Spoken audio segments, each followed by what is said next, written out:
नमस्कार दोस्तों, आप सुन रहे हैं झोली बाबा की कहानियाँ डब्बू के साथ।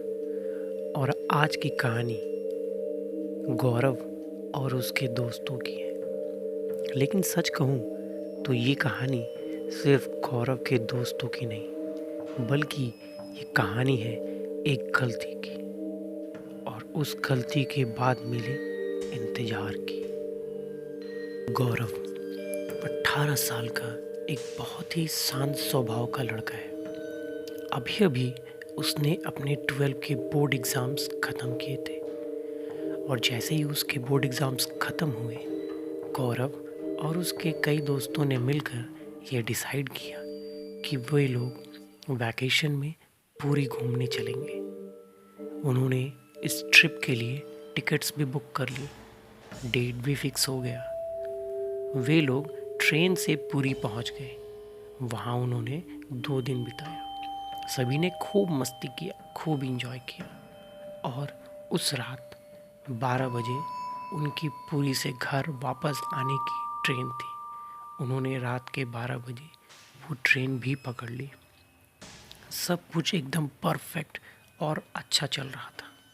ट्रेन अपने टाइम पर चल पड़ी, लेकिन कुछ समय चलने के बाद, लगभग 1 घंटे बाद, गौरव के एक दोस्त ने कहा, यार मुझे नींद नहीं आ रही, चलो ना कुछ फन करते हैं। उसकी ये बात सुनकर सारे लोग हंस पड़े। फिर अचानक से उसने कहा, चलो एक काम करते हैं, एक डेयर खेलते हैं। अगला एक स्टेशन जो आएगा ना, वहाँ पर हम सब उतरते हैं और फिर स्टेशन के टैप से पानी पीते हैं और देखते हैं कौन पहले ट्रेन में चढ़ता है। इतना सुनकर सब ने हंसते हुए सर हाँ में हिला दिया और यही एक डेयर उन सब की जिंदगी का रुख बदल देती है। अगले ही पल ट्रेन रुकती है। ये एक छोटा सा स्टेशन था जहाँ ना कोई आवाज़ थी, ना कोई लाइट, बस था तो केवल काला घना अंधेरा। ट्रेन के स्लो होते ही सब लोग अलग अलग दरवाजों से उतर जाते हैं। दूर अंधेरे में उन सबको एक पुराना सा हैंडपंप दिखाई देता है और सब लोग उसकी तरफ भागते हैं, पानी पीते हैं और जैसे ही वो वापस ट्रेन की ओर मुड़ते हैं कि तभी ट्रेन के हॉर्न की आवाज़ आती है और सडनली ट्रेन चल पड़ती है। सभी लोग ट्रेन में चढ़ने के लिए भागते हैं, लेकिन गौरव और उसका एक दोस्त वहीं स्टेशन पर ही छूट जाता है। उसके सारे दोस्त ट्रेन में चढ़ जाते हैं। वो चलती ट्रेन से चिल्लाते हैं, चेन खींचने की कोशिश करते हैं, लेकिन शायद गौरव और उसके दोस्तों का एक साथ वापस जाना उनकी किस्मत में नहीं लिखा था। अब स्टेशन पर सिर्फ गौरव, उसका दोस्त और ये काला अंधेरा। तभी गौरव अपना फ़ोन निकालता है और अपने फ़ोन से ट्रेन में जा रहे अपने दोस्तों को कॉल लगाता है, लेकिन नेटवर्क ना होने की वजह से उसका कॉल लग नहीं पाता। वो दोबारा से ट्राई करता है, लेकिन इस बार भी नो नेटवर्क की वजह से ये कॉल कंप्लीट नहीं हो पाती। दोनों थक कर एक जगह बैठ जाते हैं। तभी उनकी नज़र पड़ती है स्टेशन के उस हिस्से पर जहाँ से हल्की सी रोशनी आ रही थी और वो उस रोशनी की ओर बढ़ना शुरू करते हैं। तभी उन्हें कुछ अच्छे फूलों की खुशबू आती है।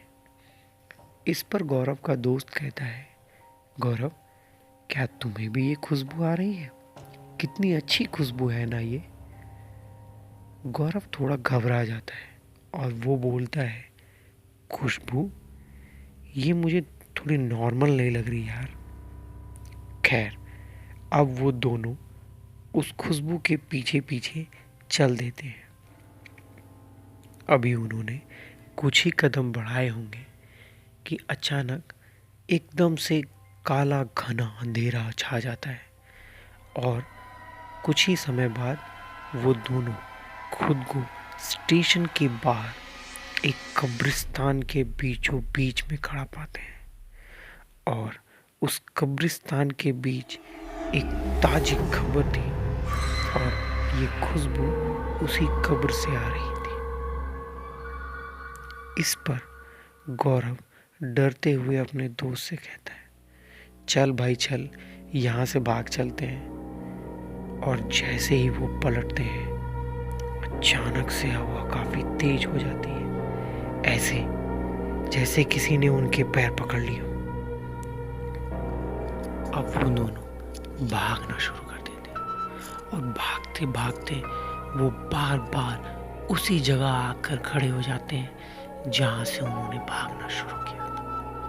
वो बार बार उसी कब्र के नजदीक आ जाते हैं जहां से उन्होंने शुरुआत की थी। दोनों काफी ज्यादा घबरा जाते हैं कि तभी गौरव का दोस्त डर से कांपने लगता है और उसी समय उसके कंधे पर किसी का हाथ आ जाता है। उसे लगता है कि ये गौरव है और वो गौरव से कहता है, यार गौरव, मजाक मत कर यार, ऐसे समय में मजाक अच्छा नहीं लगता। और अगले ही पल एक चीख सुनाई देती है और उसी चीख के साथ वो अंधेरे में घसीट लिया जाता है। पर ये चीख सीधी नहीं आ रही थी, ये चीख आ रही थी जमीन के नीचे से। अब पूरे अंधेरे में गौरव अकेला खड़ा है और उसके कानों में केवल उसकी चीख की आवाज़ ही गूंज रही थी। थोड़ी देर बाद एक हल्की सी आवाज गौरव के कानों में आती, जैसे कोई उससे पूछ रहा हो, क्या तुम्हें खुशबू नहीं आ रही है?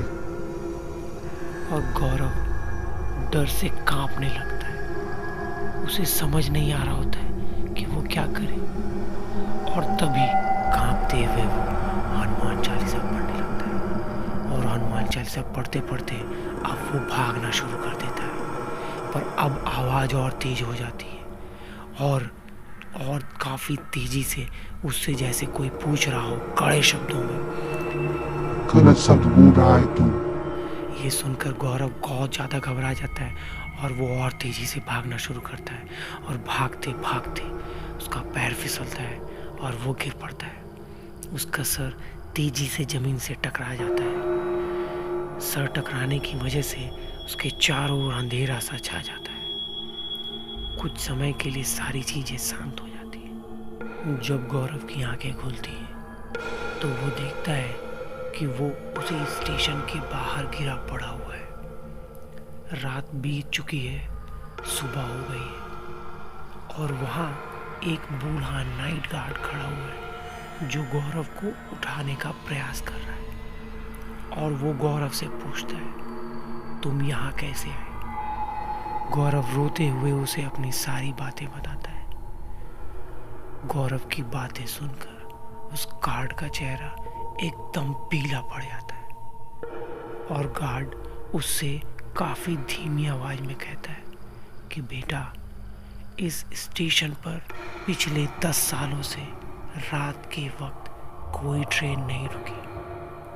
मैं कल रात भी ड्यूटी पर था पर मैंने किसी ट्रेन को रुकते नहीं देखा। ये सुनकर गौरव एकदम से सदमे में चला जाता है। स्टेशन के पास का ये कब्रिस्तान कई लोगों को अपनी खुशबू का शिकार बना चुका है।